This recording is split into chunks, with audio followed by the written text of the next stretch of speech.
Ramadan, guys. So today we are visiting the sunken Roman city of Colentum and other lesser known Roman sites near Murter Island. Over here is a 2nd or 3rd century villa along with some graves from the Middle Ages that we'll check out. So as we walk through the picturesque Olive Garden on the way to the villa, we'll give that a quick look and then we'll head over to the Croatian Atlantis.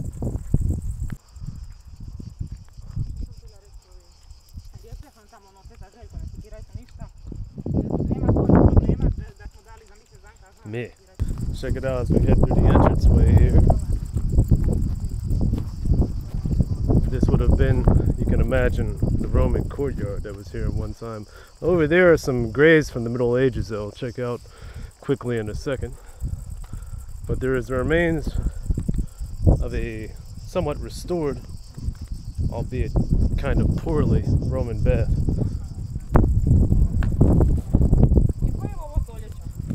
Now this mosaic doesn't look Roman. I think later on this was might even be part of recent restorations. It could possibly be though. Again, very little is known concretely about this site. I mean, but that's a typical story in these types of places in the book, unfortunately. There's a lot of guesswork involved, so if anybody knows more than I do, I always welcome, the comments correcting. Here is the bath. I believe they would have heated stones for the water here where they would have sat. Now you can see they've restored this part. They kind of just put a concrete slab, but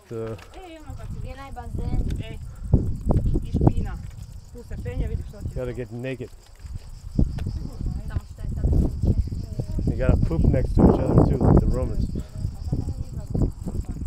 But a decent view, and we'll head over to the sunken Roman town of Colentum after checking out this Middle Ages grave. Some of the stones still have visible inscriptions on them, but these are from the 11th to 13th century. The Templar Knights were actually in this area as well. So it's possible that one of these graves, I believe, has like some crosses on it. It might be a Templar grave.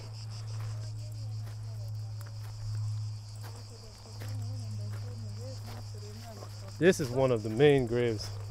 It has a glagolithic A, or A. That's the old Croatian alphabet. Judging how close it is to the church, it was probably a bishop or something along those lines. Now one of these graves over here, there it is. Kind of looks like a Templar cross. This one is also interesting. Obviously a pair of scissors here. Possibly a medieval tailor or some kind of barber. Again, I'm not an expert on these middle-aged graves, so please leave me a comment if you know more. A fish, I believe. Maybe. Fisherman. Anyways, now we head to the Croatian Atlantis, sunken city of Colentum. So, let's go. Oh look, a fucking rainbow. Now when we cross this bridge here, we'll be entering Murter Island. Murter with a T, not a D. I'm sure that joke has been ran into the ground by every English-speaking tourist, so let's head to Atlantis. Now we've made it to the sunken Roman city of Colentum. Up there on the hill should be a Liburnian or Illyrian Necropolis, but here is what remains of the port facilities. And we'll enter here with its fucking sharp ass rocks.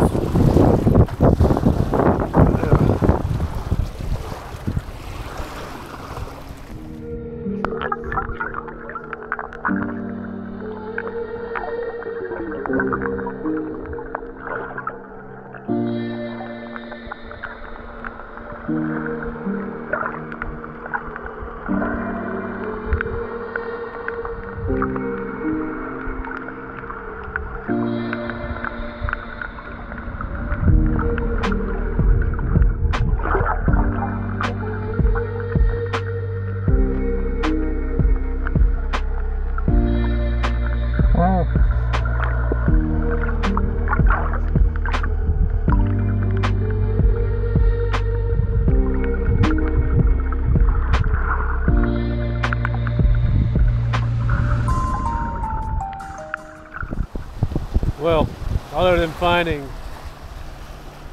the world's biggest sea dick, or sea cucumber, and a huge crab, which I tried to catch for dinner, but that didn't work out.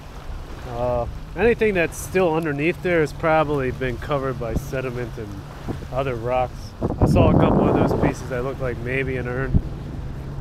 The remains of that building was kind of cool, but we'll take a quick look at the top here to see what's up at the top. There should be the remains of some buildings in a necropolis. So now we will climb through these ruins and olive groves to get somewhere up here. Now, not much is known about the actual settlement itself, other than it was built around the 1st century AD, and before that it was the Illyrians, particularly the Liburnians. Now the Illyrians were a group of pre-Roman tribes in the area that the Romans eventually formed an alliance and then put them down pretty much completely under control in the Dalmatian area, or Dalmate, as the Romans called it. And what they did after they pretty much got the Liburnians and the Illyrians in check is they built pretty much right on top of existing Illyrian settlements. I believe there was a famous Illyrian pirate queen, Tuta, that pissed off the Romans enough for them to send, I believe, 2 or 3 legions to basically say, alright, stop fucking around. Thing was, she wasn't really in control.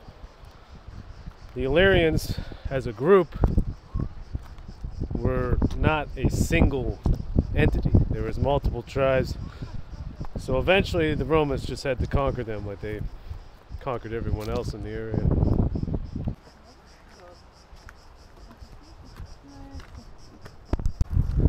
So we will head quickly up to the Acropolis. Get a pretty good view here of the harbor. And you can imagine how this hillside port town once was.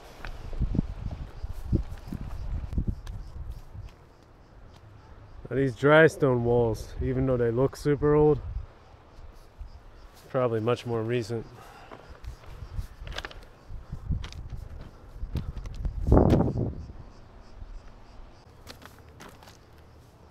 This path looks old.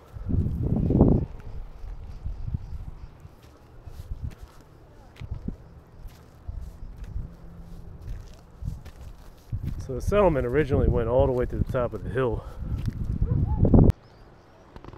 Da, da, da, da, da, da, da, da.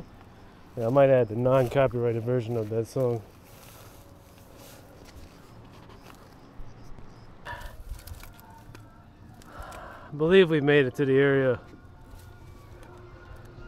that would have once been around the Acropolis. Up here you can get a decent view of the surrounding region. And I get a pretty good view, so thanks if you stuck with me this far, guys. I appreciate it. I'll be back in the bunker in no time, or some sort of abandoned superstructure. But this stuff is interesting to me. I hope it's interesting to you guys as well. I mean, it's kind of just like a... They know it's a Roman settlement and an Illyrian settlement, but beyond the general date of when it was built. They don't know really anything. Guys, thanks so much for joining me on that one little Roman side quest, especially if you made it all the way to the end.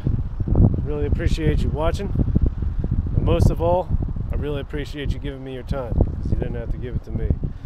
Do me a favor and do all the typical YouTube stuff, like and subscribe, and we'll see you back in the bunkers soon. Okay. Vidimo se.